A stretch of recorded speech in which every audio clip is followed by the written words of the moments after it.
All right, we are now live. Oh, Jesus Christ. All right. Do not take the Lord's Um, name in vain. we've got one hell of a hoot. You know, the JFK files come out.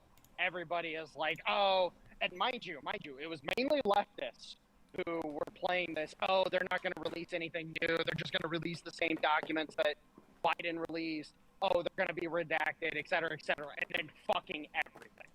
Every 80,000 pages of fucking documents fully unredacted. And it's like, mwah. Drew Pavlov, for example, can go fucking suck my goddamn Irish dick. Fucking love it. Yeah. Now, unfortunately, what the documents did, given the overall read that we've gotten so far, because of course nobody's gone through everything at this point in time, but a few people have managed to, they plug it into AI and they are keyword searching and they're picking and pulling pieces out and they're like, holy shit. We've got good confirmation that LBJ was directly responsible for the death of JFK. We've got good confirmation that there were multiple shooters. There were, in fact, shooters on the grassy knoll. We have good confirmation that Lee Harvey Oswald was meant to be a fall guy.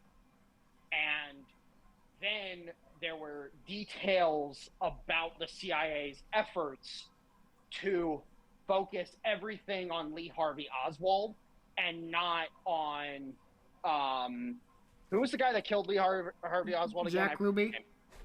Or full name Jack Rubenstein. Just goes by Jack Ruby. Jack Ruby, I believe his name was. Yeah. Okay, but the point is that, they spin it immediately to be just about Lee Harvey Oswald, and they completely obfuscate Jack Ruby, and they, so on and so forth. Now, the unfortunate part is that there was no good confirmation of this, but there's indications that William Greer, JFK's Secret Service driver, who was driving the limo that day, did in fact shoot JFK. So, overall, we're looking at a borderline full confirmation of what everybody was thinking in regards to the JFK assassination, which luckily it seems like the public is handling it a lot better than I would have expected. Yeah. Now, should I throw in a little caveat from Richard, the interview about Richard Nixon? Sure. Go ahead. Actually, very, very pertinent. Yes. Yeah. Some years ago, I can't remember who did the interview. It was one of Richard Nixon's inner circle of advisors, someone like either G. Gordon Liddy or Howard Dean, that was doing an interview, some decades later with some, journalist. And basically during the discussion,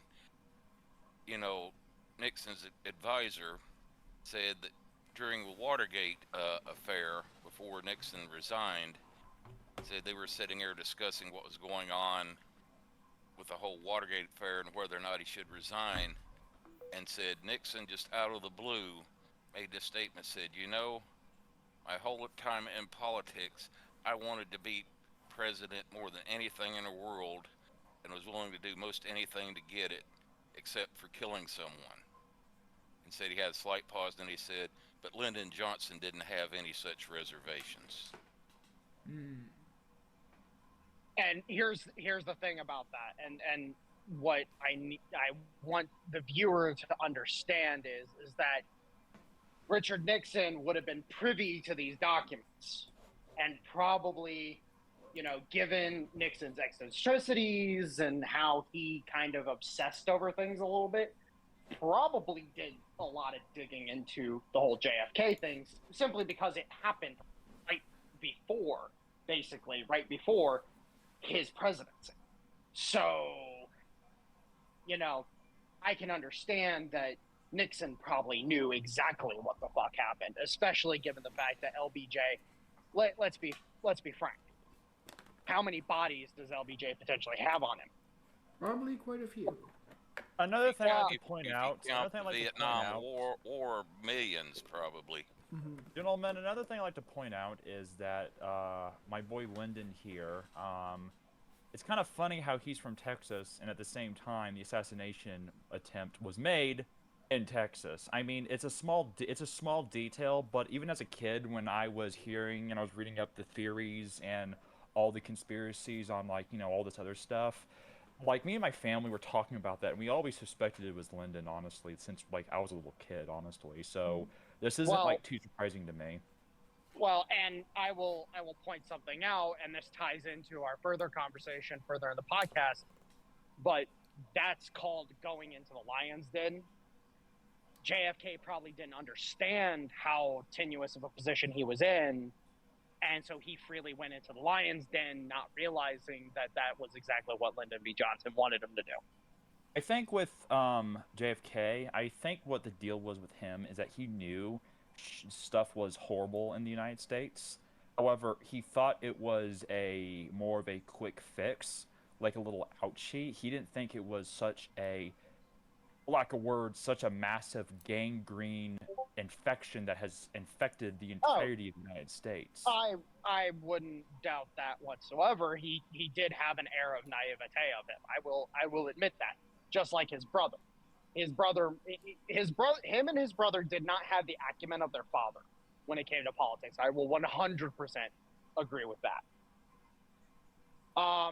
So you end up having, the confirmation of many things that were suspected, but nobody ever had any evidence to actually say for sure.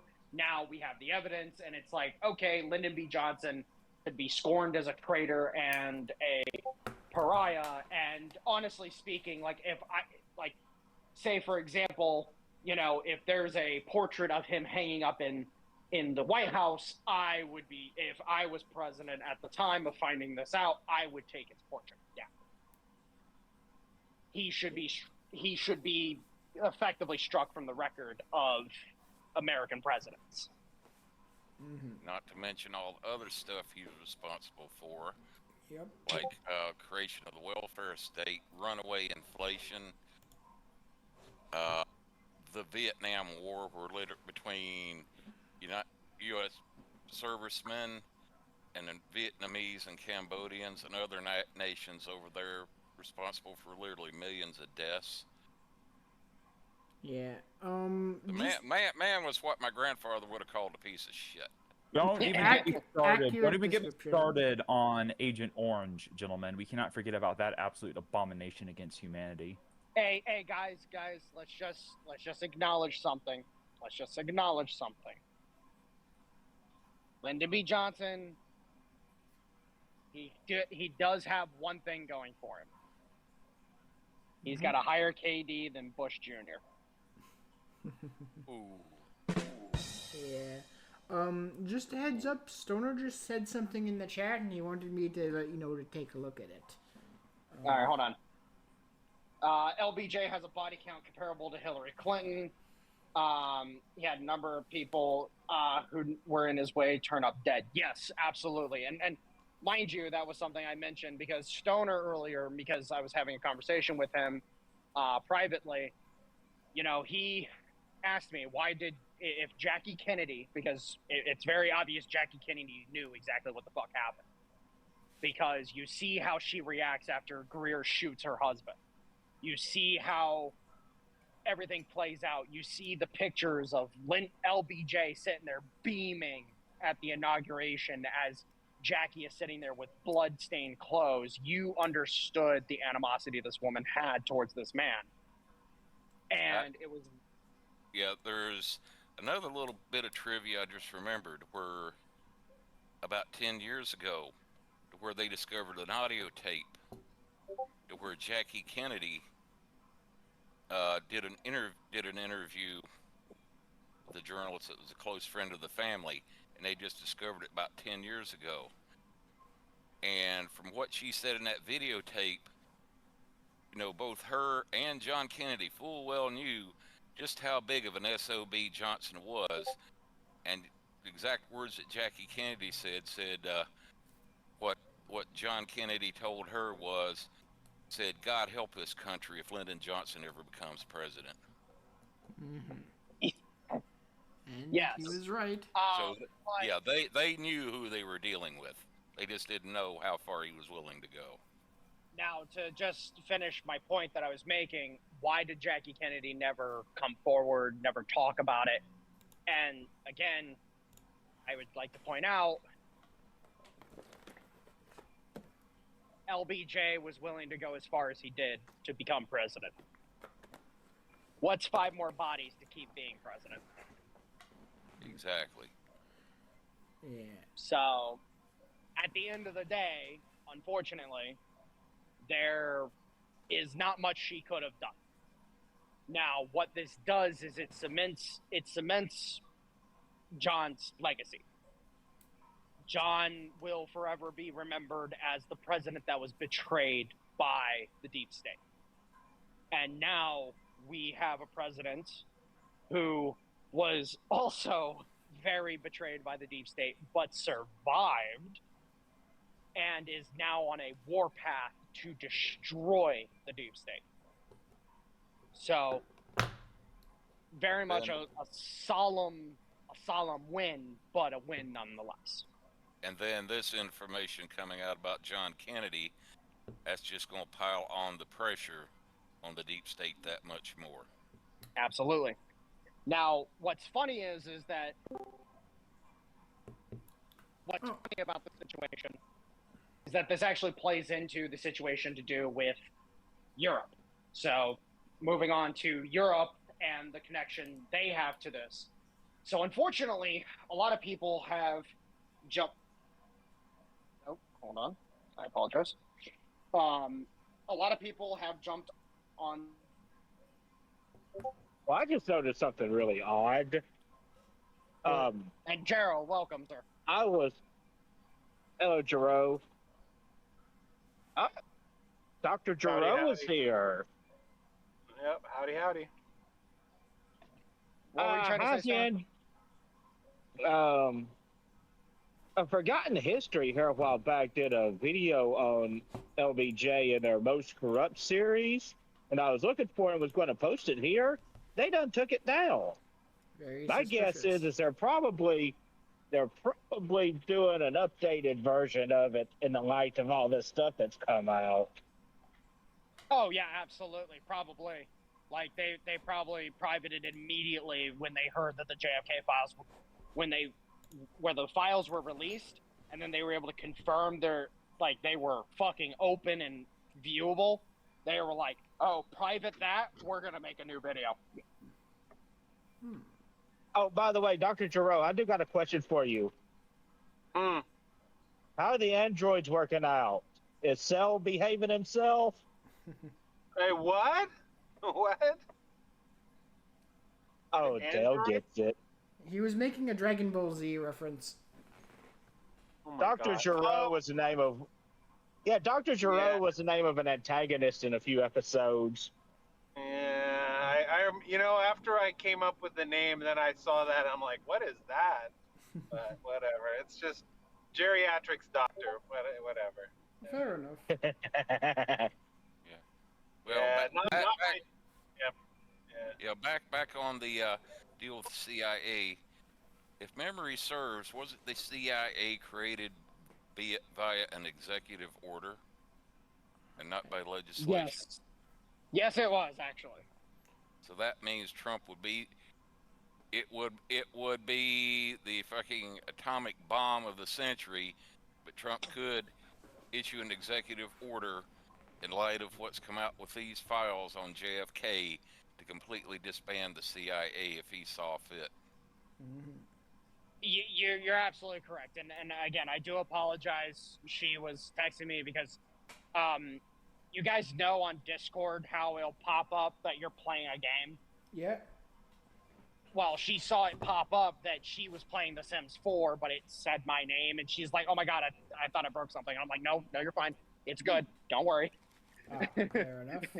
No, she just had a pregnant woman, so all good. Yeah.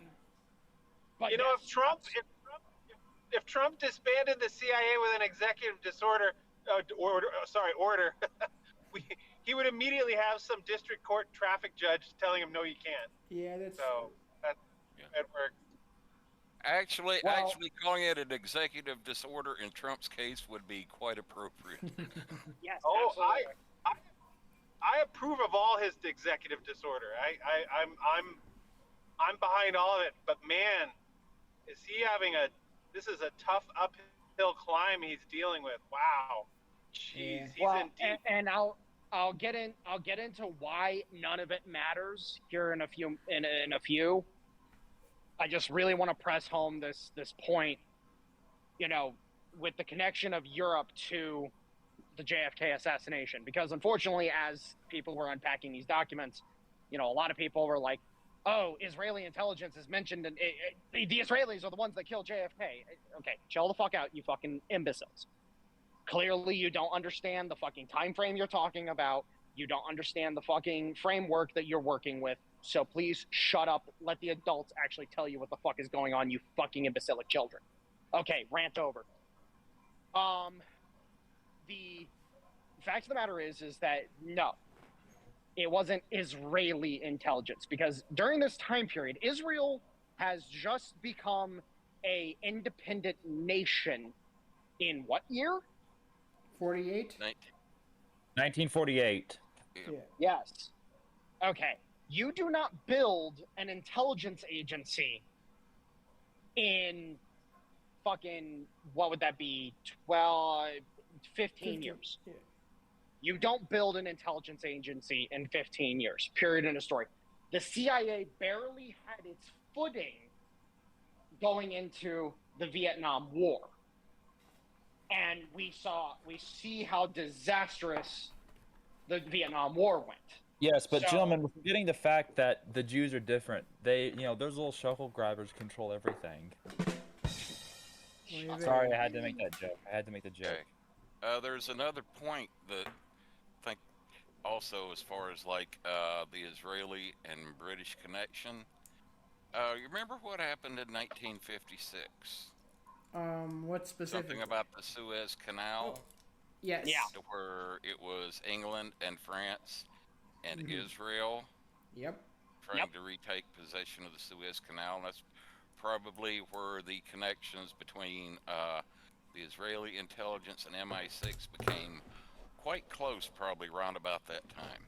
Oh, no, that's the thing, is that's when they fully started that's when they started building Mossad. Here's the thing, is that if you look real deep, you actually start looking into the connections, you start looking into the people involved with this whole history and this whole story, you realize really quick that MI6 is the progenitor. This is something I pointed out to Stone earlier. Who is the father of the CIA and or not MI6, but the CIA and Mossad? Who is the father? The OSS. Good job, Doc. You're the first one to actually fucking get it. I mean, it's basic logic. I mean, I remember as in history class, they talked about how like the OSS were like around in World War II and doing operations and stuff. Now, here's the thing about the OSS.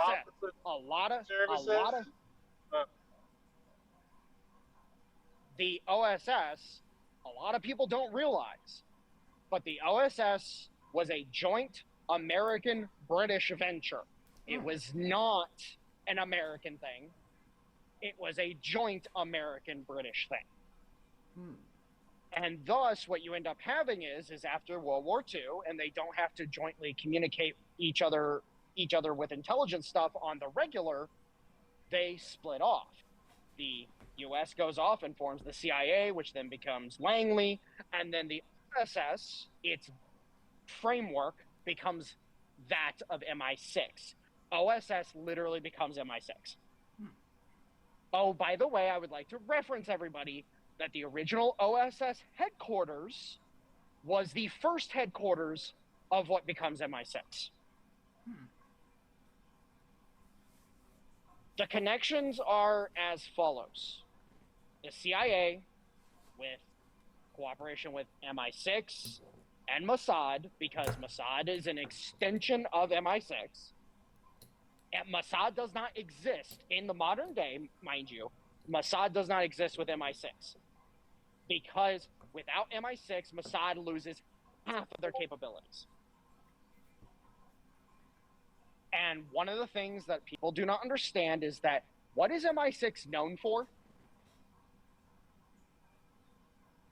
What is their bread and butter operation? Assassinations. And sabotage. Assassinations and sabotage. And Doc, very nicely put, because, who was also the main point organization for the blowing up the Trans-Siberian pipeline? America. No, it was the British. British Intel were the ones that managed to get the defective part. The Americans designed the defective part. The British were the ones that got it into the Soviet Union and onto the Trans-Siberian pipeline that then allowed it to do what it did and blow up. So you're saying, well, I just want to ask, you're saying that Mossad was born out of OSS from World War II? No, it was born Like out of MI6, which is born out of OSS out of World War II. So it goes OSS, MI6, Mossad. Gentlemen, Yeah, while we're on the also, we're- subject, I'm Yeah, so he sorry was- to interrupt, but we're on the subject of OSS. What's really interesting is that, did you know that the Viet Cong were actually, in its infancy during World War II against the Japanese, they actually were trained and supported heavily by the United States by OSS? So it's kind of funny how... Yes. Yeah, it's kind of funny how things would change, right? Like, the ally you're supplying to fight the Japanese are now the same bastards you're shooting in the jungle like a few years later. Oh, yes. And then a few more years later, the same people you were fighting in caves in Afghanistan. Wonder how that works. Yeah, as a matter of fact, I do remember one documentary about that, about Vietnam and World War II, and at the time during World War II, Ho Chi Minh had quite a close relationship with the OSS, and was quite friendly with the Americans. And end of the war, he was begging the Americans, please intervene and help get our independence from the French. And when Truman basically blew them off because he wanted to make nice with the French again after the war, well, that's when Ho Chi Minh decided, yeah, okay, you guys talk out of both sides of your mouth, and he went elsewhere for help. Yep. Yeah. I wasn't trying to make like a huge I apologize. No, you're perfectly fine, because this all matters. This all paints the picture that all of this different stuff is interconnected. And that's what I want to convey with this, is that you have a very large mural of things going on. And the artists, most of them are fucking dead and gone at this point in time, but these things still go to this day. Yeah. To maybe clarify a point for Doc right there, I think what you're looking for the quote-unquote family tree here is that OSS gave rise to both MI6 and the CIA, and MI6 gave birth to Mossad. Yep. And the reason why I was asking, because I'm fascinated by this, I keep remembering what Tom Luongos has said about what the strategic importance of Israel today to the British remnant, which is calls it their aircraft carrier in the Middle East. Yeah. Their support, kind of stuff like that. Yep. Absolutely. And you know why? Do you know why it's in that framework? Because the Royal Air Force is not expeditious. They do not have the ability to be expeditious, whereas the Royal Navy does have that capability. And so the Royal Navy comes in, operates in the region, the Israeli Air Force is able to support them. And that was and Israel was created, if you follow the lineage properly and don't get mired in this esoteric fucking Jewish bullshit, like with the Rothschilds and whatnot, so on and so forth. This is fucking British deep state fucking perfidy. They created Israel as a pressure gauge a pressure valve, I should say, my bad, a pressure valve to control the Middle East. Because where does the majority of the energy resources for Europe come from in the case of the Middle East? It comes from Saudi Arabia, it comes from Qatar, it comes from Bahrain, and where does it all have to go through? It has to go through the Suez Canal. Mm-hmm. And if it can't go through the Suez, then they have a big fucking problem. So, going forward, was Mossad potentially involved with providing shooters? There is a possibility. There is a possibility that in reality, my summation that the shooters on the grassy knoll were MI6 shooters, they could potentially be Mossad shooters, because the Mossad loves shooting people. They love shooting people and they love bombing people. MI6, they like poisoning people. Mind you, I would like to reference, all the attempts on Putin's life, the killing of Navalny and all these other people in Russia. Those poisonings fit the MI6 bill, by the way. That's all right, why sorry. I am so sorry, but I need to have a talk with you eventually about the whole Navalny thing. It's not as simple as he was just, murdered or executed or assassinated. That is something I just really need to fucking talk about. But that's for a story for a different time. That's fine. We can talk about that separately. So sorry to cut you quick. Run out. A scary scenario just occurred to me when we was talking with this, in reference to my earlier comment about Trump, where Trump could disband the CIA via executive order. That would mean, if he did so, that mean the powers that be could still seek to get revenge on him, i.e. make a third attempt via MI6 and or Mossad. Oh, absolutely. There's a reason why Trump refuses to travel anywhere where he's not protected. He will not go to Europe. He will not go to Canada. He will not go anywhere in public that he doesn't have a cordon sanitaire from hell. And the point is he knows all they have to do is get somebody in a good position within range. They only have to get lucky once. Yeah. Exactly. Which is why he was really willing to go to Riyadh, because he had the Saudi Royal Guard protecting him. And the Royal Guard, if you don't know, at this juncture, at this point in time, is one of the most premier protective forces in the entire world. There's not a single protective detail in the world that I would take over the Saudi Royal Guard. For the sake of the wonderful viewers, may I actually add why that's the case for the Kingdom of Saudi Arabia? Go for it. Go ahead.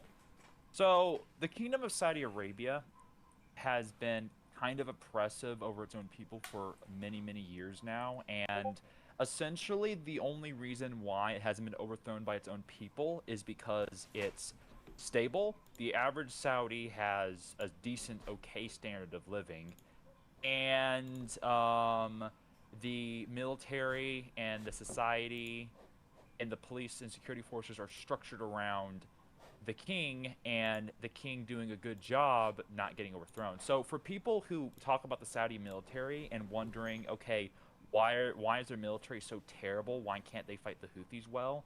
It's simple. It's because it's structured on not fighting other forces. It's about maintaining security and quieting dissent. And with the Saudis, the monarchy, they actually had a attempted military coup in the 70s by officers which wanted to establish a republic in Saudi Arabia. And ever since then, that was a huge hell no for the Saudi royal family.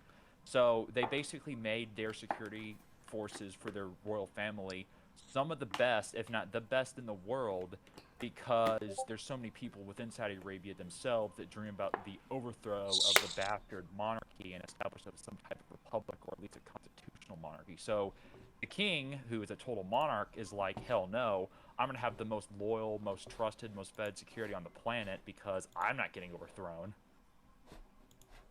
So here's the problem. Here's the problem with that, Doc. Because that's a very American take on it. Let me give you a Saudi take. The problem is Wahhabism. A lot of people don't know this about the Royal House of Saud. The Royal House of Saud only exists because, and I do hate it's Muhammad al-Wahhabi, if I remember correctly. I believe that was his name. I could be wrong. Dale, if you could pull it up and confirm that for me. But it can be true at the same time that there is a fundamentalist problem within Saudi Arabia, and at the same time that the Saudi royal family is oppressed. That's the thing. That's the thing. Is let me explain. Al-Wahhabi was a cleric that basically told the Royal House of Saud, "I will help you unite Arabia if you give me and my followers safe haven." I would like to reference that the future followers of al-Wahhabi's long dead at this point in time, but the future followers of al-Wahhabi would be the team that was used by Qatari princes, which, by the way, tacitly backed by the British as well, that would commit the attacks on September 11th, 2001. Mm-hmm.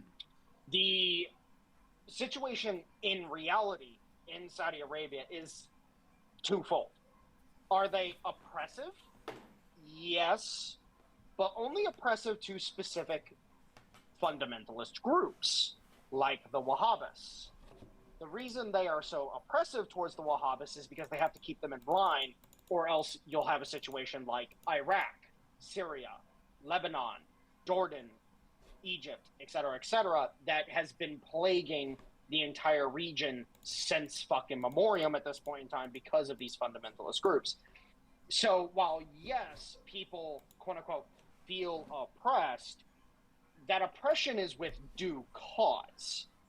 Now, to reference that specific coup in the 70s, I would like to mention that coup also coincided with another coup that happened in another... Oh, yeah, the one where Mecca was actually seized by, like, a bunch of fundamentalists. I heard about that one. Really? Well, no. I'm referring to Iran. Oh. The Islamic Republic of Iran. And that's exactly what that coup attempt was in the 70s. They were trying to establish a Islamic caliphate. And so you had attempted coups in Iran, which were successful. You had attempted coups in Saudi Arabia, which were not successful. You had similar attempts in Iraq, which were not successful, etc., etc. There was an attempt to create an Islamic caliphate across the Middle East. So, while, yes, you can have a ill opinion of the Saudi royal family, but the House of Saud is definitely the lesser of evils, to say the least.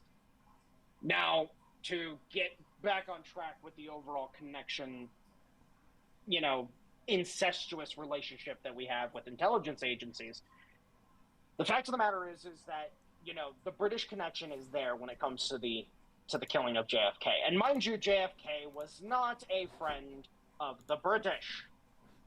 He wasn't. He didn't have a good opinion of the British. He was not particularly fond of them, and overall just didn't have the perception that they were too friendly to the United States. However, one Lyndon B. Johnson was definitively friendlier to the British, definitively working with them, and overall it would appear that he definitely made sure they benefited after.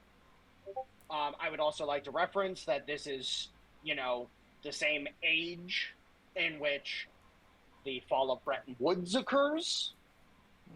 and the, you know, the ultra financialization of Europe occurs.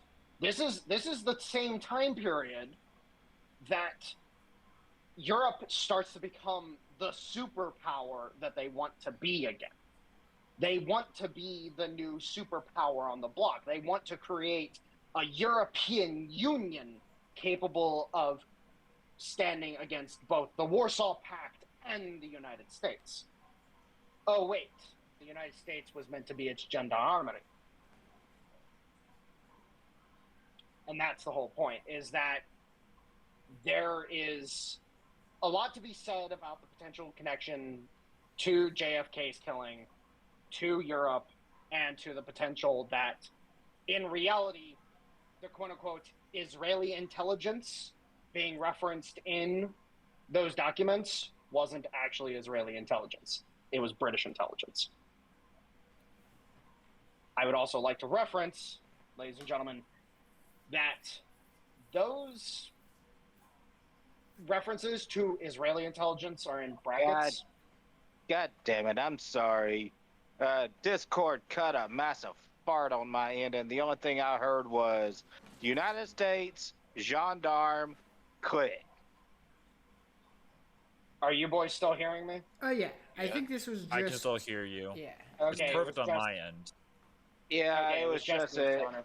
yeah, it was just an issue on my end. But to some of these numbnuts out here, could you please explain to them how you came to the conclusion that America was supposed to be the gendarme of Great Britain? Well, we were supposed to be the gendarme of the EU. And overall, what you have to look at is who has benefited.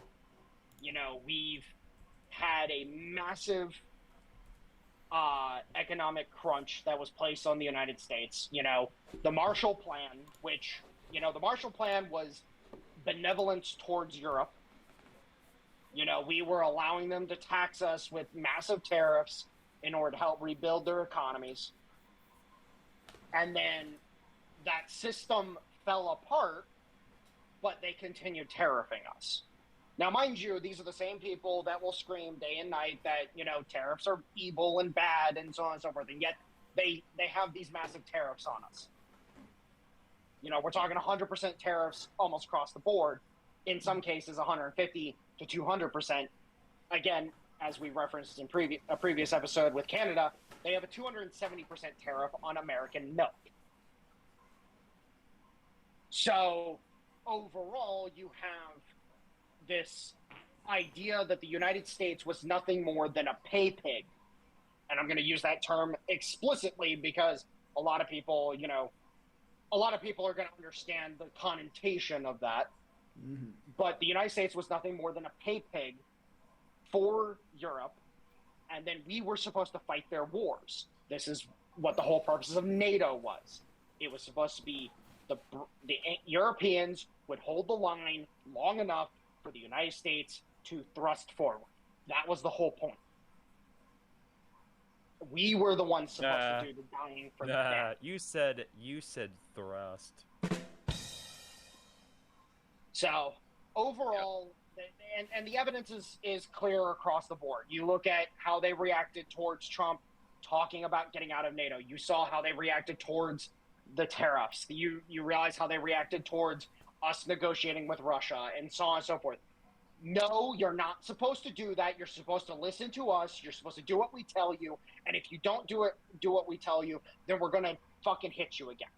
Like And that's. if you want a more recent reference of like outright interference, what happened in this past election? The British Labour Prime Minister, idiot that he is, openly sent 100 Labour Party members from the UK over to the US to openly campaign for Kamala Harris in open violation of US election laws. Yes. And yet we're the ones that were interfering with elections. Totally. Now to move further into the discussion about Europe, we've got the situation currently going on with Ukraine. and then also the financial system. So what do you guys want to talk about? Do you want to talk about financial stuff, or do you want to talk about Boom Boom? Which one? Me what? Boom boom. Fair enough. All right, so Boom. we'll start Booms with the are Boom Boom. fun. So,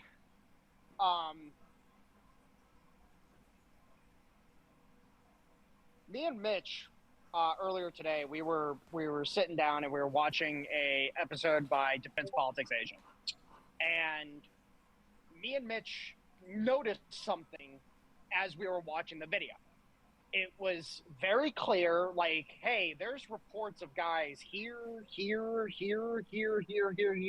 over there, up there, around there, and down there. Like, there were reports of Russian forces all over the place.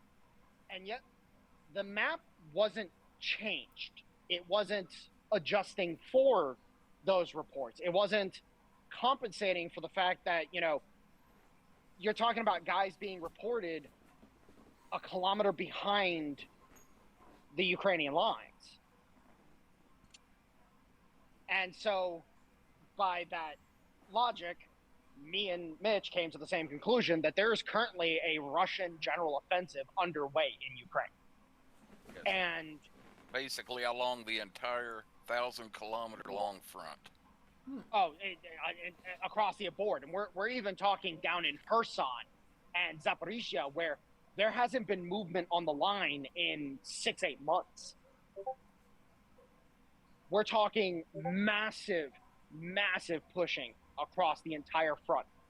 And we're talking about, again, penetrations being reported a kilometer deep, 2 kilometers deep. In some cases, there's reports of whole areas being claimed by the Russians that are not being represented by current mapping. The information's completely off, which then starts begging the question: have the Ukrainians broke? Has the line broken to the point where now the Russians are just like, oh, okay, walk, just walk forward, and we will just roll them up? Is that currently ongoing? And it's a question that definitively needs to be answered, because that plays into the potential for these negotiations.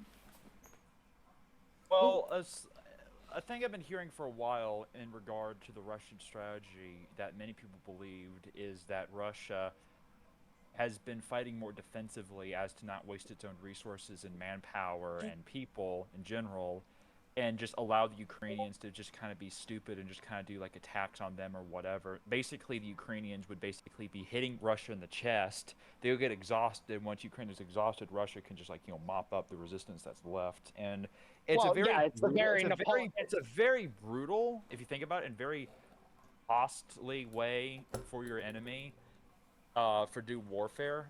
In terms of Russia wants a puppet state possibly in the future with Ukraine, but they're just kind of like, okay, well, there's not going to be much Ukrainians left, but LOL, not all these Russians are going to die, so this is a better option. So it's a little bit dystopic in a weird way. I'm not trying to sound like a pussy. I'm not trying to sound like a lib shit, but it is a little bit dystopic, which I find just kind of like, just have to say it. Well, Yeah, it's a great strategy. I mean, if I was Putin, I would be doing that shit too.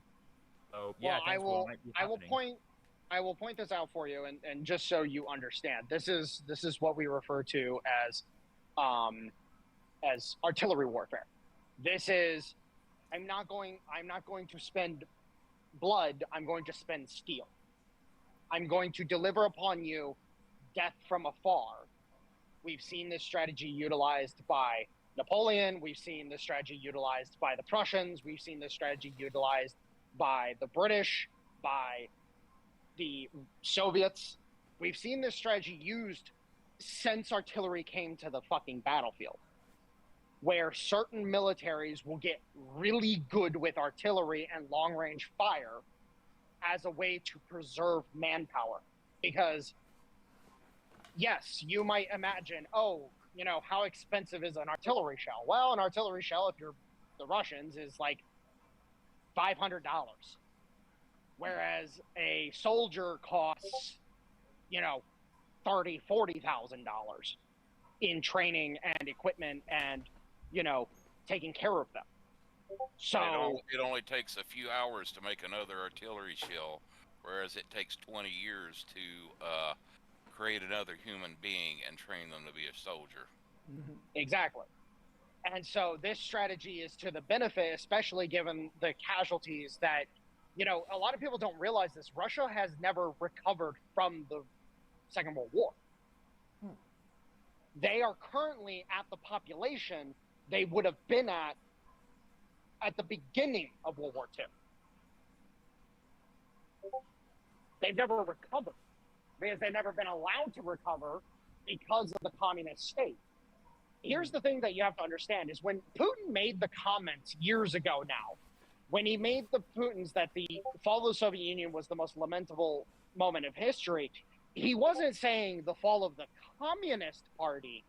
He was saying the collapse of the order that had allowed everybody to remain in a comfortable situation. He was lamenting the collapse of the system itself, the collapse of the nation, the collapse of the economy, et cetera, et cetera. He was lamenting that.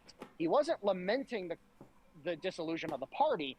In reality, if you actually listen to him, he blames the Communist Party for a lot. And mind you, the Communist Party in Russia, which still has a vague following, it's something like, I think, if I remember correctly, it's somewhere around 3 to 4 million registered members. The Communist Party of Russia literally scorns Putin on a daily basis. They talk shit about the guy so hard it's unfucking real because he views them as the evil that prevented prevented Russia specifically from recovering from the Second World War. And then again, if you take into consideration that their current population is the same as it was before World War II, they should have a population like ours right now. And yet they don't. Because losing 24 million people, that will do it to you.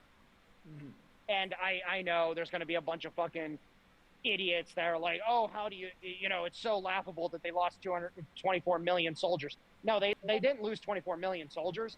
They lost 24 million people. That's how many civilians died in the war. Like, I want you to understand, like, when it comes to the civilian populace, they suffered horrendously during the war. Like, I don't think it can really be quantified how many civilians died in World War II versus World War I. Like, the military casualties were fucking ridiculous in World War I. Horrendous. World War II? That's cute. The death toll on the civilian side, what, quadrupled or sextupled fucking what the military losses were in World War I?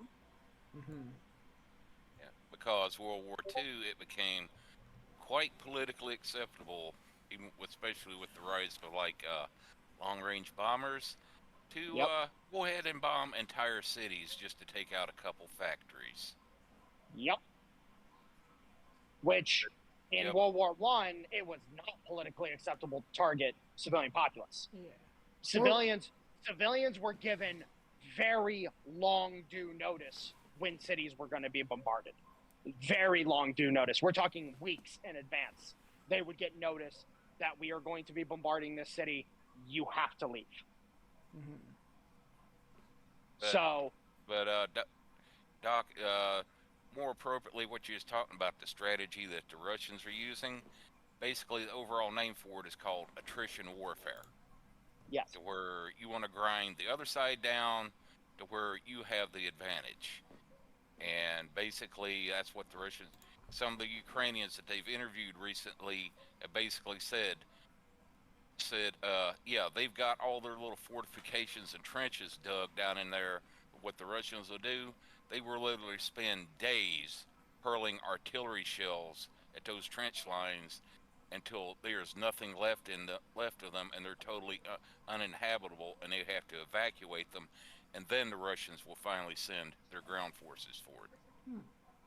That sounds like World War One era tactics in trench warfare. Basically, because with the air defense systems they have now, to where you have to be very cautious about using air power, what have you got left that can do long-range fire on the enemy? Good old-fashioned Artillery. artillery. But And I would basically, like to. yeah, as far as attrition warfare, it's the short version of it is like what George C. Scott said in the movie Patton. You don't win a war by dying for your country. You win the war by making the other poor bastard die for his country. Exactly. That's basically what the Russians are doing. And as Erwin Rommel said, the man who wins the fight is the man with one more bullet in his gun. And the Russians have plenty of bullets. Exactly. So And remind me, how many years has it been that Russia's been running out of ammo?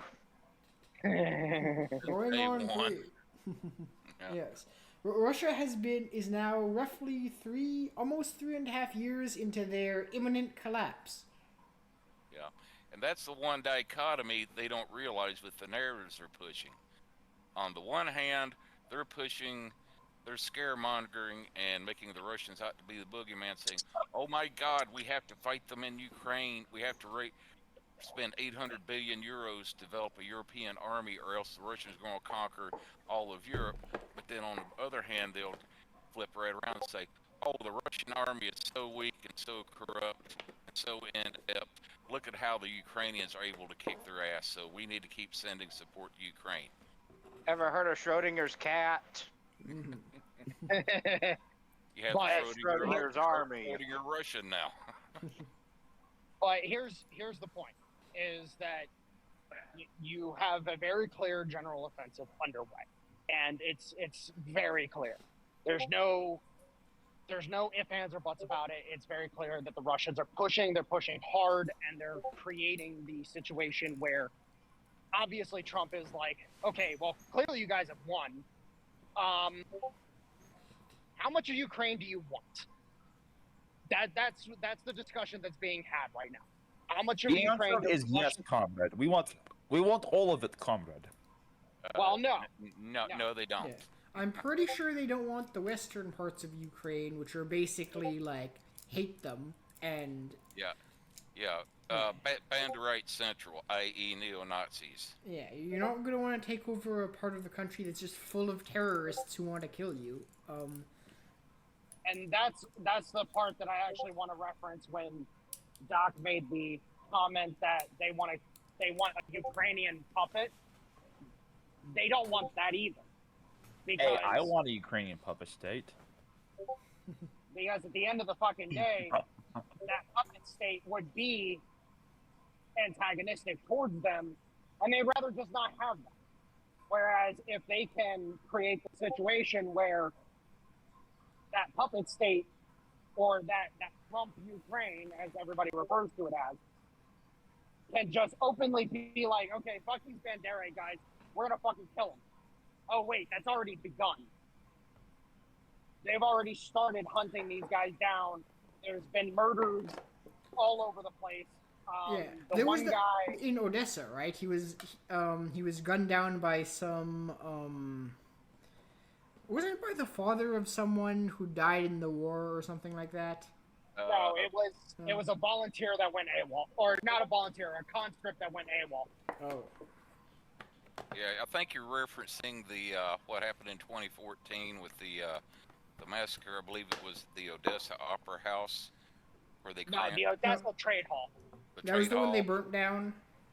Yes, and Yeah. people jumped out of the upper stories to try to escape the flames. When they got on the ground, if they were still alive, then they'd go over and finish killing them off. Yep.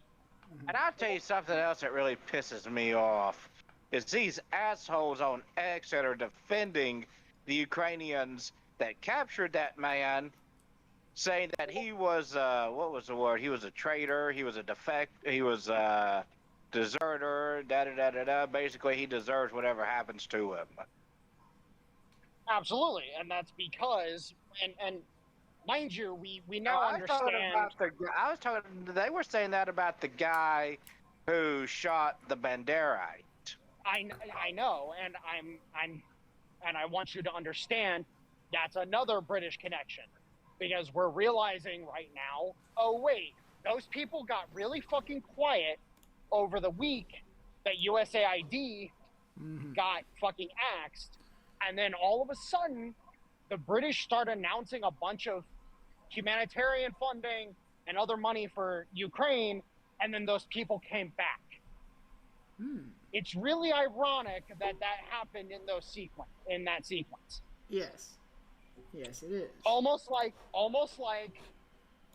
Adam Kissinger or Kissinger or whatever the fuck his name is, the fucking little Air Force bitch, Yeah. and his little Napo buddies are all funded by the same fucking. They're all funded. They're not legitimate supporters. They're all fucking funded. Thank you for that one reference about the Air Force. You put a smile on my face. Yeah, well, at this point in time, I don't have any respect for anybody in the fucking Air Force. Oh, by the way, to all the Chair Force motherfuckers, it should be the United States Army Air Force once again. What did Chair Force do this time? The fucking bereaved.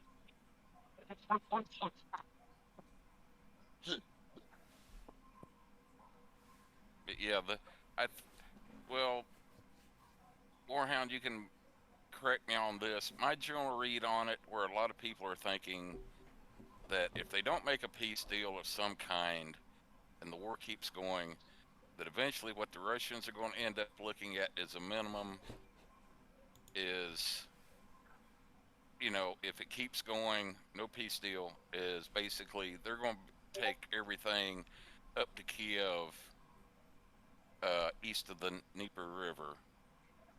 Possibly, if it goes on long enough, go down in the south and grab Odessa and that province, create a land bridge to Transnistria. I'm thinking that if the war goes on without any kind of deal, that would be about the minimum they would take right there. And like you said, they don't want to go into Western Ukraine because, like you said, that's home territory of the Banderites. So I would like to reference a couple different things. You are, for the overall picture, very correct. Now, the reason that they want to do that is, a lot of people, they keep referencing, oh, warm water port this, warm water port that, et cetera, et cetera. What I hate about the whole warm water port discussion and the fucking idiots that keep having it, first off, Russia had a warm water port. It was called Sevastopol. They literally had a lease on the port of Sevastopol. They were able to ship everything out via Sevastopol. But here's the problem. They have to deal with Turkey. And so what you end up having is that, yeah, they want a warm water port. But at the end of the fucking day, they didn't really fucking care. Oh, by the way, because they have Bandar Abbas. And so this whole discussion, this isn't about ports. It's about sending a message. What is Odessa? Does anybody know? Basically, a ethnic Russian city. No, not just an ethnic Russian city. It's literally the Russian city. It was built on the orders of Catherine the fucking Great. Which was what I was implying by saying ethnic Russian city. Not only Well, just there you ethnic, go, but fine. just historical as well. But that's the whole point, is that city is a prized possession of the Russian state. And at the end of the fucking day, if the Ukrainians can't respect that, then they don't get to keep it. It's the same thing with, for example, with Israel. The discussion about Israel shouldn't be, oh, us Christians should reclaim the kingdom of Jerusalem. No. The discussion should be, are the Jews good stewards of the Holy Land? And if they can't be good stewards, which means, respect the fucking three religions and understand that, yes, you might not like them, but the Arabs are there. They're your next door fucking neighbor. If you can't fucking respect it, then fine, you don't get to keep it. And it's the same kind of discussion. If you can't be good stewards of it, then you don't get to keep it. To which then the Zionist Christians would turn around and say, well, what makes you think the Arabs would be any better? Oh, well, then at that point in time, we cocksmack them too. But hey, that's not a discussion they want to have. But the fact of the matter is, and the same discussions can be had about any number of things. The Panama Canal, for example. The Panama Canal. Literally, how many Americans died building the Panama Canal? And then the Panamanians... thousands. And then the Panamanians want to start talking to the Chinese. It's like, nope. You don't get to talk to the Chinese, and you for sure don't get to talk to the fucking Europeans. Guess what? We're taking our canal back. Oh, by the way, what happened? Oh, that's right. BlackRock fucking bought the fucking Panama Canal effect. Mm-hmm.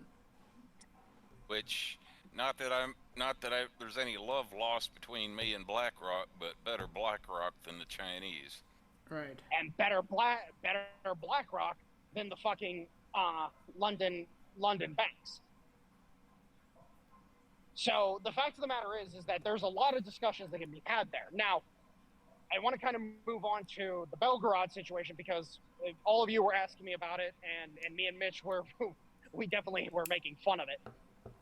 But I actually got some information from a very reliable source that was able to confirm a few things. Turns out that the forces that attacked into Belgorod were forces that were staged to move into Kursk. But the problem is that the Kursk salient fell apart so quickly that these forces literally had to fall back as quickly as they could, lest they get ran over by their own guys or get bombed by the Russians. That's how quickly the salient was falling apart. And then it turned out to only be a company-sized element that pushed into Belgorod and were immediately stopped dead in their tracks because, Jesus Christ. I apologize, I'm outside right now and a fucking motorcycle just fucking flew down the highway. No worries. But Mike, sorry to interrupt, but do you need to do a call-in or? Oh no, I already called in. Oh, okay. Yeah, I already called in. But the fact of the matter is that the company-sized element pushed up into Belgorod, and what this confirms exactly what I thought about the Kursk salient. Because a lot of people were screaming up and down like, oh my God, the Ukrainians are so great. They're doing all this. They're doing this. And I'm sitting there and I'm like, does nobody learn from history? The Germans were invited into Kursk. They were invited into a fucking arid wasteland. That's what Kursk is. A lot of people don't know this, apparently. But the water table in Kursk is a particular type of water table where the water pools in particular areas, and this is where all the settlements are, on purpose, because that's where the water is. And so there's nothing but arid wasteland for the better part. Yeah, it's grassland and shit like that, but it's arid prairie. And then there's dry forests and stuff like that. It's not a very lush region like what you get down south, or even in Belgorod or any of that. Not very hospitable for troops that are having to be out in the field fighting in combat. Not hospitable whatsoever. And you're talking about you're going to rush forward. Oh, it's really weird that there were very few border guards in this area. It's really weird how we're making very fast progress. It's really weird that they're letting this many forces. We're getting traffic jams because so many troops are getting rushed in all at once. It's really weird. Oh shit! What? why are the trees speaking Chechen? No, you're That's- wrong. The trees speak Vietnamese. The pipelines speak Chechen. Oh God, what was that? What was that with those Russians running through a pipeline? Do enlighten us on that. I'll enlighten you on that here in a minute. Let me finish up with the Kursk stuff. So the point is that Kursk was a trap. It was a trap meant to soak up Ukrainian reserves, soak up as much as they could into this filtered area that you notice how the Russians had forces in place to stop the Ukrainians. And then the Ukrainians thought, oh, it just took them 3 days to get troops into position. No, the troops were there. They were just heavily concealed because they knew the Americans were watching. And then next thing you knew, you now have the blowout that is occurring with Kursk now, and now you have a counterattack that is currently pushing into Sumy. Now, to go over to the pipeline stuff real quick, just for shits and gigs, because it's, been, 2 weeks since it fucking happened. So, basically what happened was that the Russians utilized a pipeline to traverse 12 kilometers behind the line, and then proceeded to pop up behind the line, and then proceed to fan out in a basically a area denial fashion, meant to disrupt communications, logistics, troop flow, etc., and it was exceptionally fucking successful. It was absolutely ridiculous how successful it was, because the Ukrainians were stupid and thought the Russians wouldn't try something a second time. See, here's the thing: is you get, on the average, you get to use a strategy 3 times before the enemy adapts to it. Well, clearly the bastards didn't fucking adapt whatsoever, because the Russians said, "Oh, hello, bonjour," and fucking did it a second time, and fucking it worked so well that they might try to do it a 4th time at this point in time with how stupid No, the Ukrainians the are. Russians didn't say bonjour. They said "Dobry dien, holhols." Yeah. But- and correct me, you're saying this was like the 2nd or 3rd time they pulled it. If I remember correctly, the first time they pulled a similar strategy, I believe it was at Avdiivka, to where they discovered this one drainage pipe that ran for a couple kilometers and did basically the same thing. Went in behind all the fortifications No. to the You're south of referring. Avdiivka. No, you're referring to the coal mine, the old coal mine that they had refurbished so they could get in behind the defenses of Avdiivka. Well, It was a basically, coal mine that they used. they Same also thing, basically. they all, from what I remember reading, said they also pulled the same thing where it was basically a large drainage pipe or whatever. That was Touretsk. Yeah. That was Touretsk. Yeah. Or like New York, you said, New York, this is the not third Touretsk. time they pulled it. Yeah. Oh, speaking I of think- Touretsk, is there any veracity to the fact that apparently the Ukrainians were once again gaining ground in Touretsk, or was that just more? we got confirmation of exactly what happened. The Russians let them push in. They pre-prepared an area, and then they cut them off. Ah. Yep. Yeah, because what the Russians were attempting to do was feign weakness so they could secure the Turkon that was on that flank. So a Turkon is the name that they give to waste heaps. So those big, giant fucking gravel piles that mines have from the waste rock that they don't use. Yeah. If you're here in the U.S., they'd be called a slag heap. Yeah. Well, not slag heap, tailings. Yeah. That's what we call it. Tailing heap. Yeah. Yeah, it's a tailing heap. But the point is that the Turkons have been they're like beehives. They're fully fortified. They offer great line of sight over the city. They are incredibly like in reality like great defensive locations. Well, the Ukrainians lost the Turkon on that flank and then immediately were cut off. And now they've got something like 2 companies or something like that stuck behind Russian lines, surrounded and getting pounded with artillery. So yeah, the Touretsk front is not going the way that the Ukrainians were thinking it was going. One thing I picked up from apparently from what Trump was referencing about the phone call with Putin, where they're not only discussing territory, they were discussing nuclear power, a certain nuclear power plant as well. To which Yes. I know exactly why the Ukrainians would like to get that one nuclear power plant back, and it's not because they're short on electricity.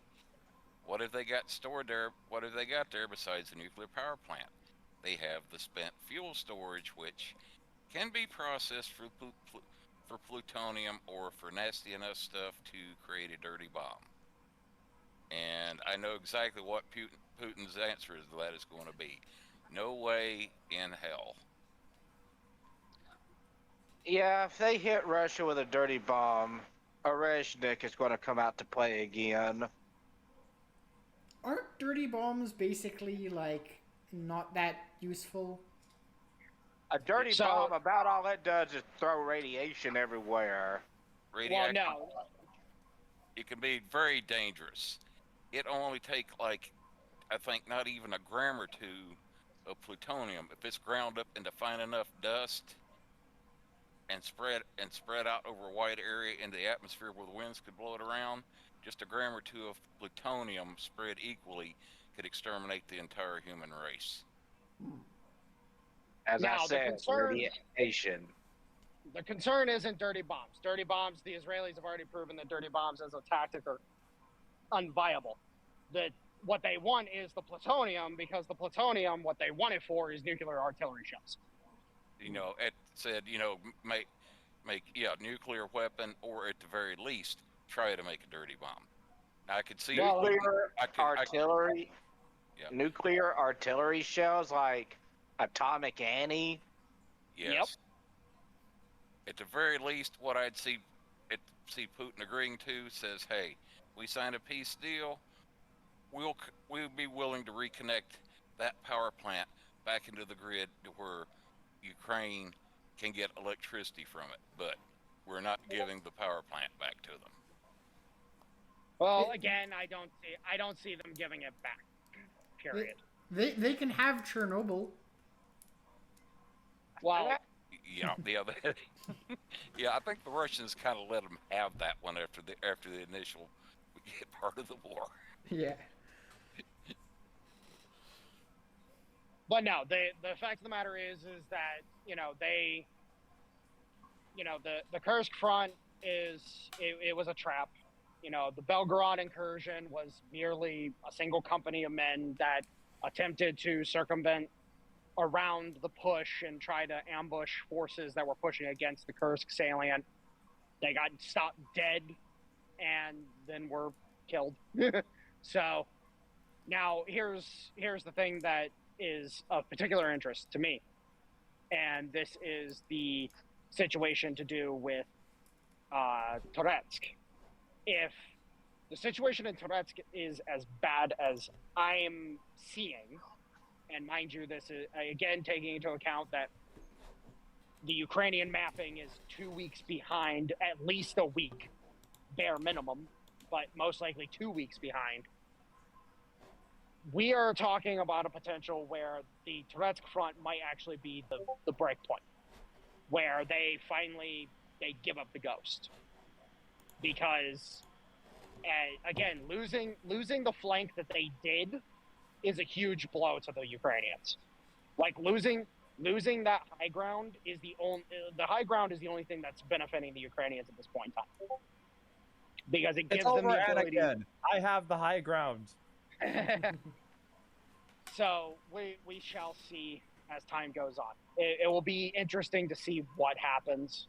But again, I think Ukraine is done. And I will reference, because earlier Tom was on Liberty Lockdown. Now, I'm not a big fan of Clint.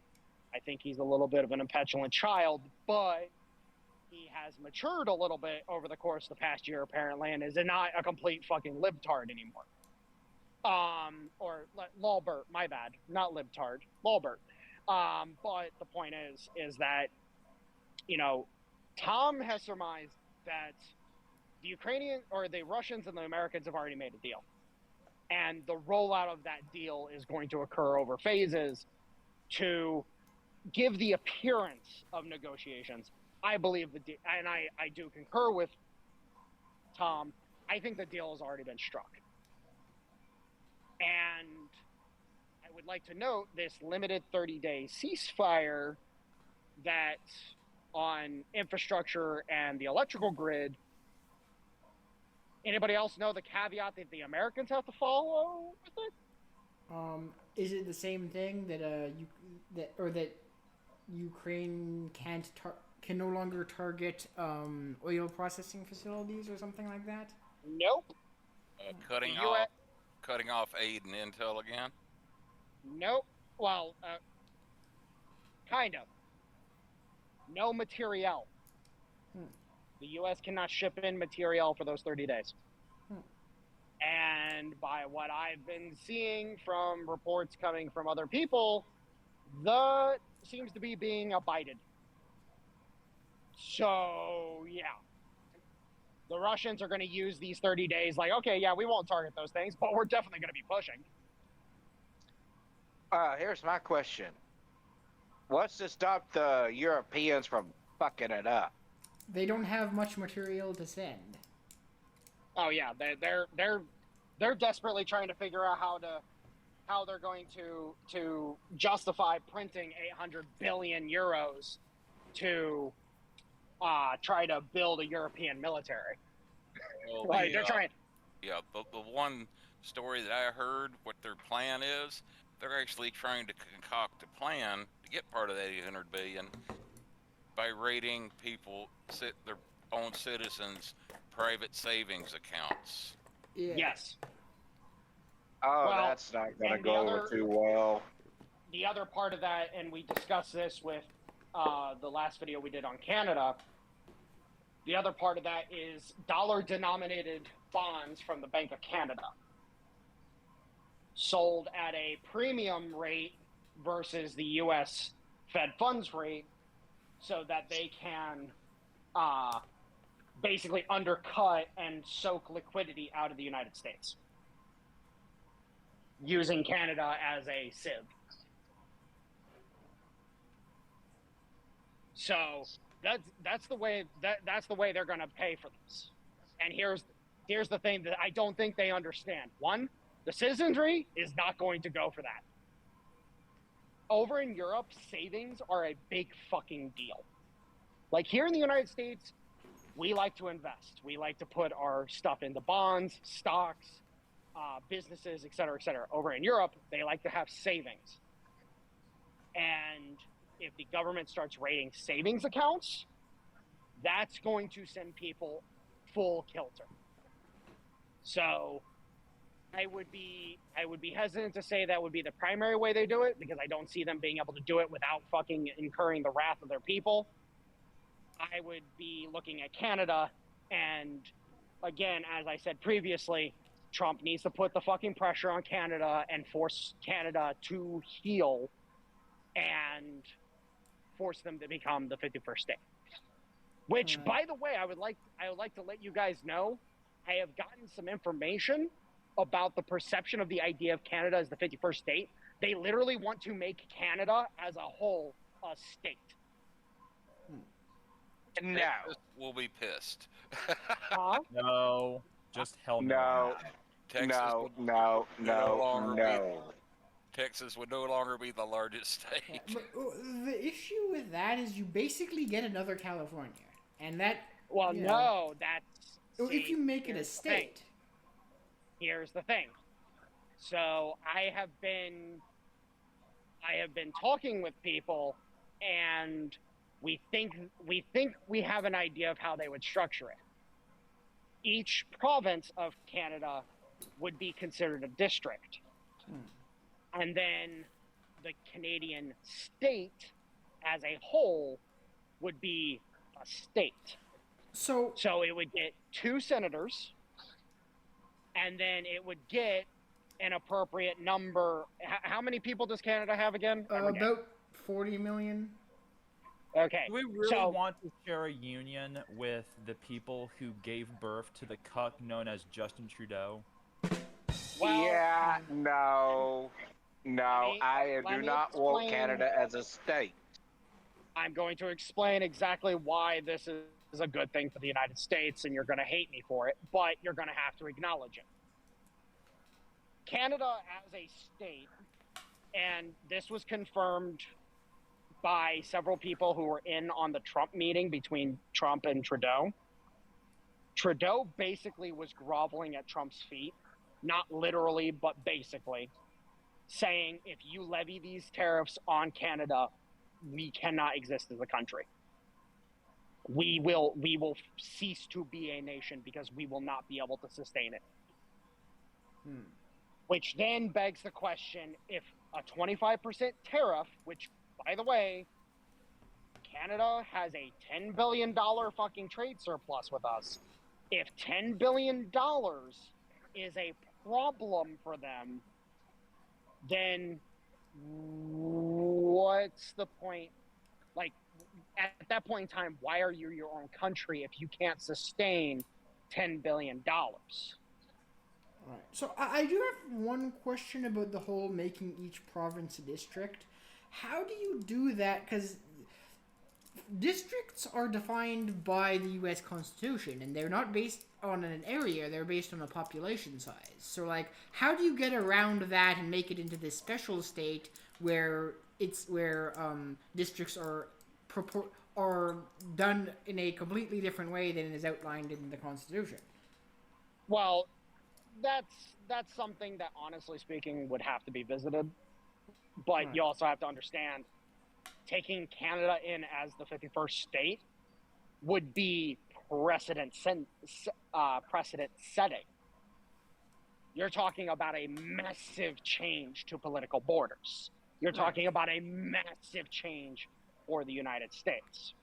Right. And as such, it is a whole different ballgame. So the Constitution side of it would have to be visited on the precipice of, hey, this is totally different than what we were expecting to ever do. Because, again, nobody expected the idea of us ever taking over more territory. Westphalia was the basis of everybody. So when this stuff was allocated, the U.S. was only 13 colonies. But I mean, they bought Louisiana, which like more than doubled the size of the country before. They have expanded massively since then, and never have they ever added a state in any other way. Even like when they bought it, when Alaska became a state, you're talking about totally different circumstances. I will give, and thank you for bringing it up. I'll bring up Alaska and Hawaii, 2 places that have geographical defined boundaries. You have defined, it doesn't matter about the population, defined boundaries of the territory involved. Whereas with Canada, you have defined boundaries. Right. So it is the entire hat of North America. So what do you mean defined? Because doesn't every state have defined geographical boundaries? Like, no. Okay, let me use a different word. Defined geographical limitations. Once again, what do you mean? So I'm saying you have Hawaii. It is literally islands. There's no extra land. There's just fucking 7 or 8 islands. Boom, there you go. There's a state. Well, what's to say, Honolulu decides, oh no, I want to be my own state. Well, that's a little unreasonable given the fact that it's like, okay, you're part of the island chain. Fuck off. Right. Alaska, North Alaska, South Alaska. Well, North Alaska doesn't have fucking population to fucking justify becoming a state either. Whereas if you have a single state, and this is the whole point, if you have a singular state, you have one big state. Yes, okay, cool. Everybody's going to be pissed because Texas isn't the biggest state anymore. But congratulations, whatever, I don't care. You have one defined legislative body. You have 2 senators. The Canadian people's representation in the Senate would be 2 senators. Yes. Those 2 senators would vote based on how they vote.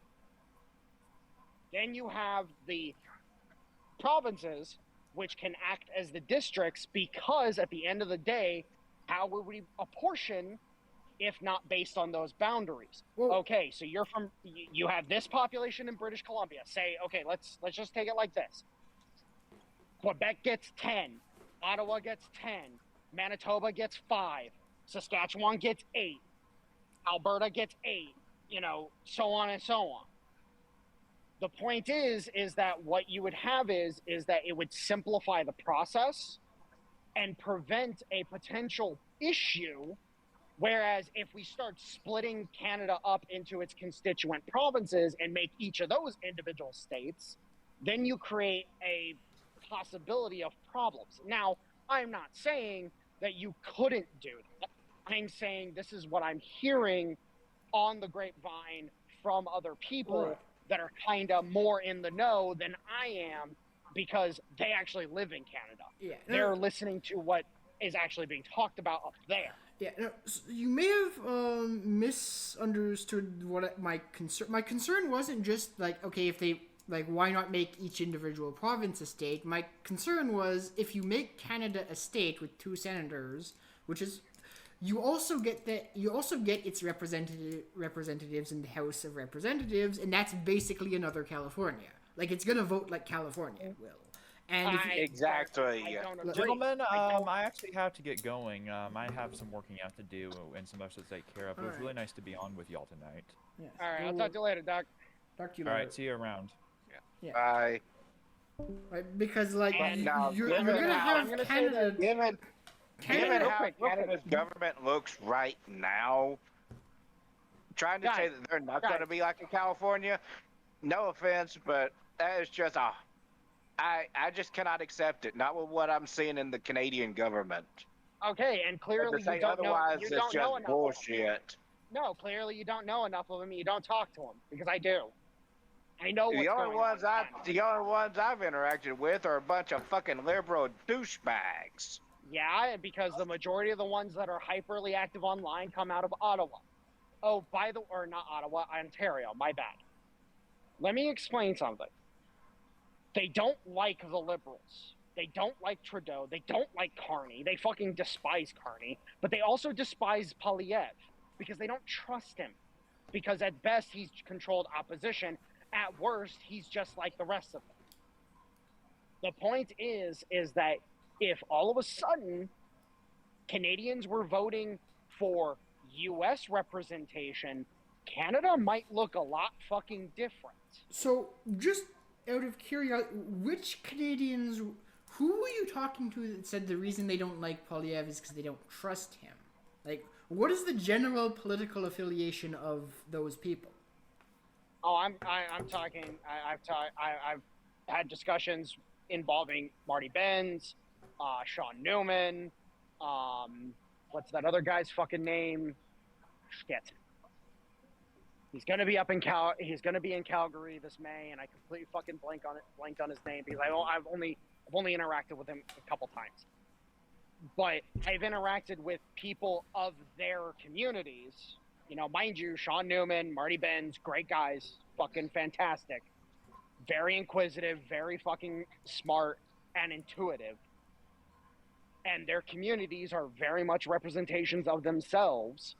And across the board, it seems like, yeah, we don't like these people, because the political class here is nothing but British remnant. We don't like the British. We want American representation. That is not a good representation of Canada as a whole. Canada as a whole likes the British, right? You're talking about if you're fucking Ontario, sure. All right, And the if you're only the place that Quebecois, doesn't you like fucking love the French. the only place in Canada that does not like the British is Quebec, and that's only because it likes the French. It's not because it likes the Americans.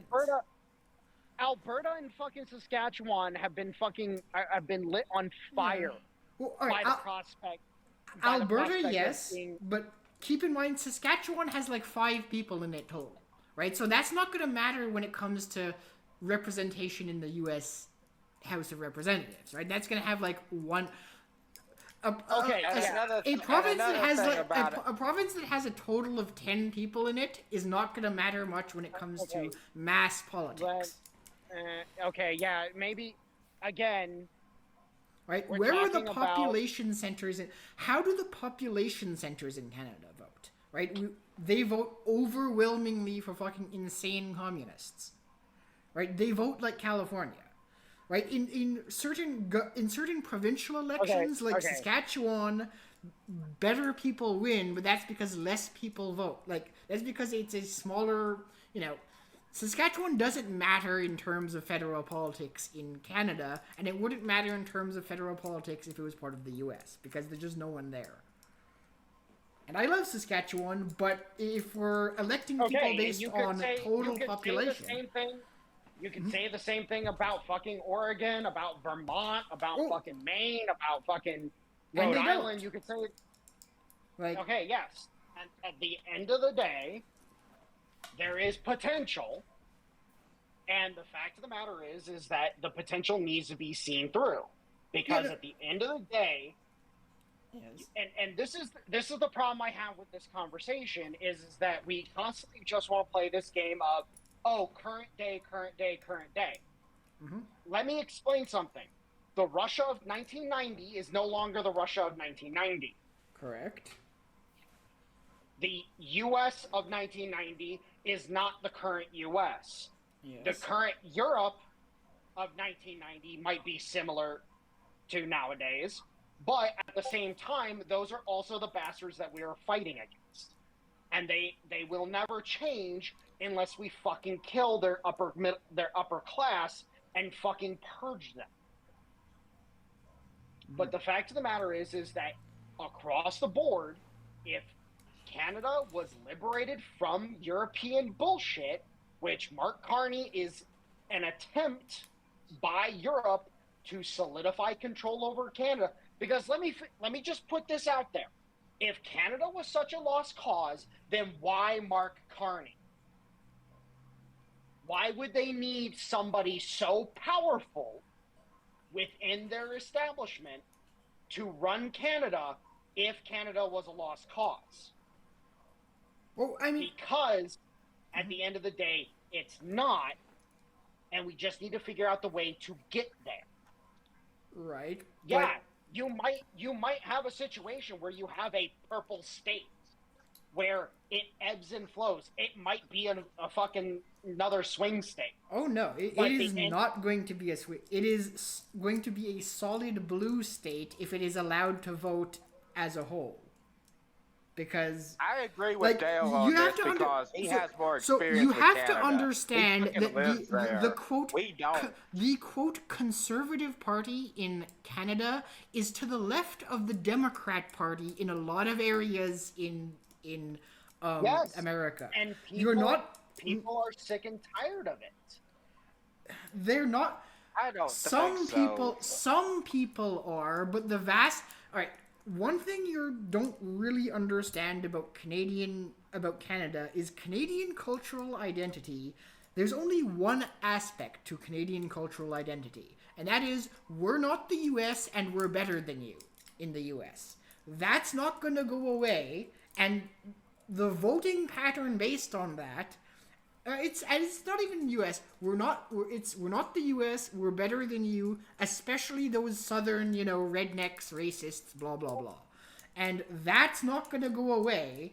and they're gonna vote in line with that, similarly to how they'd vote in California. Right? If you had Canada as a full state, then you're in for at least a couple decades of solid fucking neoliberal rule, because that's what Canada is.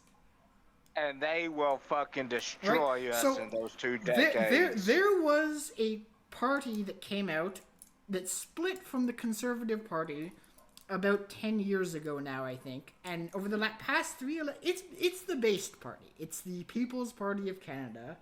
It split off because it was the only real, right-wing populist party. It's got a grand total of 3% of the vote in its best election, and less since then. So it's at the moment, it's not that there aren't potential opportunities, but I don't think you're considering the potential drawbacks of bringing in 40 million fucking leftists into the country, or 20 million, let's say, leftists, 10 million, liberals into the country, and letting them vote. Okay, and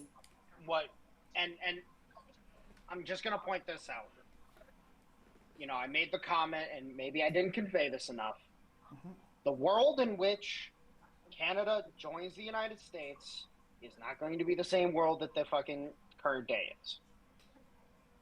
Again, as I said, the 1990s are long gone. Yes. And at the end of the day, I see potential. I will maintain that I see that potential. And when that potential is finally realized, I'm just going to make reference back to this video and be like, fuck you. That's fine. Yes, but I grant that there's potential. I know Canadians, and I don't think the drawbacks are going to... I'm going to say this as well. There could be a fucking split within the Canadian dichotomy. There could be a case of when that time finally comes and we finally extend the olive branch, because that's what this is. It's a fucking olive branch to save your country and save your people from the disparity that is going to occur if you go with Europe. Because when the new system is finally put in place and you have America and the Russians pointing their guns at Europe, oh, by the way, who's a part of Europe? You are. And all of a sudden, those guns are pointed at you guys, too. And we are extending the olive branch because we don't view ourselves as Europeans. Neither should you, because you don't live in Europe. You're Americans. You might be Canadians, but you're still Americans. It's the same olive branch that we will eventually extend to the Mexicans. It's the eventual olive branch that we will extend to the Caribbeans. Because as time goes on, these places are going to get told, hey, look, you don't have a shot in hell by yourself, and these people aren't going to take care of you. Well, if you go, I still think that's just a little too optimistic. Well, what you should say is that the United States and Canada and Mexico are all North Americans, because just calling everyone Americans, that does sound a little condescending right there. Well, would get under a lot of people's skin. More properly, we could say we're all North Americans. Yeah, we don't exactly have much in common with the Brazilians, for example, who are technically American. The point that I'm making is that at the end of the fucking day, we're talking about a complete split between two worlds. Europeans love dogging on Americans because we don't have public transportation, and yet they get over here and they're like, so how far is it to the place we're going? Oh, it's 6 hours. Wait, what? Mm-hmm. And they realize really fucking quick, oh shit. Because they didn't realize that, oh, hey, by the way, the reason why we don't have public transportation in the grand scale that they have is because it's easier for us to fucking fly everywhere. Mm-hmm. and it's cheaper. Like 6 hours wouldn't even get you a quarter of the way across frigging Texas. Yes. It's a 6-hour drive from here to fucking Chicago, dude. Or not Chicago, Milwaukee. It's a 6-hour drive just to get from Cleveland to fucking Milwaukee. It's a three. Yeah, if you want a little geography tidbit I picked up over the years, like doing some of the, what if, board games back in the 70s. Yeah, I'm showing my age again. The distance from Chicago to New Orleans is significantly longer than the difference between Berlin and Moscow. Makes sense. Significantly. But that's the whole point, though, is at the end of the day, there's a vast disconnect between the European world and the North American world. You know what this sounds like? What you're proposing sounds like? That North American Union that Alex Jones talked about a long time ago? Yes, it is. And, what was the North American Union supposed to be formed under? What? In the context that Alex Jones talked about? What? The European Union? It was supposed to be formed via Canada. Yeah. The whole point is that the United States would be so battered economically that it would be a junior partner to Canada. That's retarded. Not the United States as the senior partner, which is exactly what is currently ongoing. Mm-hmm. Because Canada, again, was meant to always just be a piggy bank. They weren't supposed to use it as a weapon. And now that they're having to use it as a weapon, that's a big fucking problem for them. Alex Jones, let's just say this right now. Alex Jones was ahead of his time in both understanding that this shit existed and understanding what actually was supposed to happen. He knew something was going on. He didn't have the flowchart. Mm-hmm.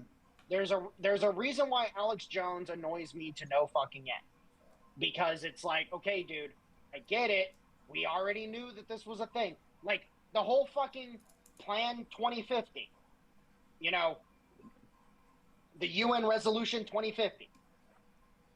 Everybody knew it was a fucking thing. And guess what? What was UN Resolution 2050? Oh, by the way, there's going to be a big old fucking shake and bake, and a shit ton of us are gonna die. We have to figure out how to survive as a species. And then it was co-opted by a private organization of individuals who clearly have malign fucking agendas, who then renamed it to Agenda 2030. Oh, wait, Agenda 2030 is now referred to as Agenda 2025. Because their timetable has been moved up. We forced their timetable forward in order to be able to face them directly. They no longer get to run their Gantt chart. Now we're forcing them to actually be flexible and try to figure out how to counter us on a routine basis, and they can't do it. Mark Carney got checked. Trump isn't getting rid of the tariffs. So now Mark Carney has to try to figure out, oh shit, we're going to lose our trade surplus, which was exactly what we were going to use to back these U.S. denominated bonds. And now we have to figure out how we're going to do those U.S. denominated bonds without that trade surplus. So pretty much they're fucked.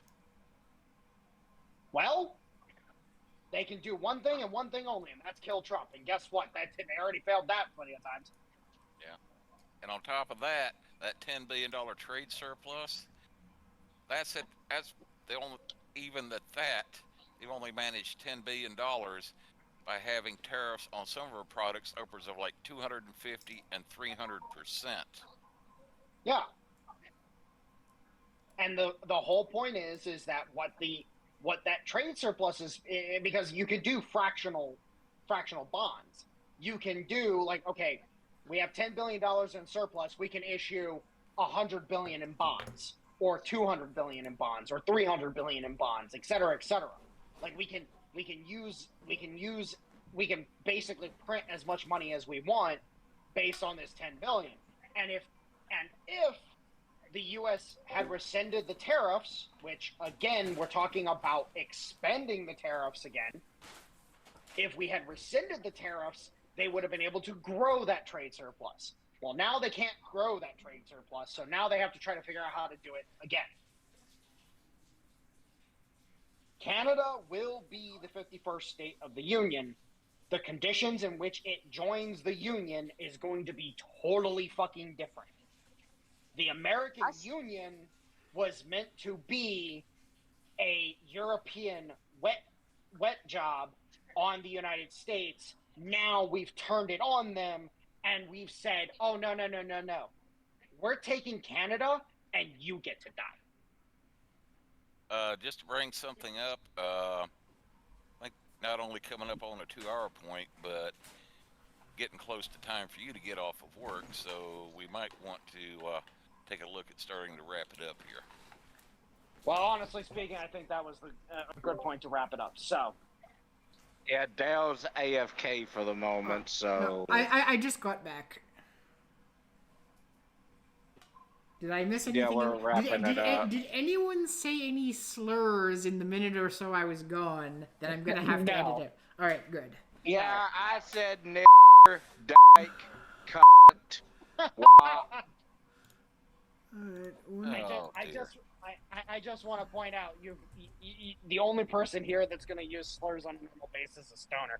So fair enough. Yeah, you fucking back. Yeah, no, we were just basically saying this is about coming up on the 2-hour point, and Mike's about to get off of work. This is probably a good place to go ahead and wrap it up here. I see. Yep. Sounds good. All right. Goodbye, everyone. See you next week.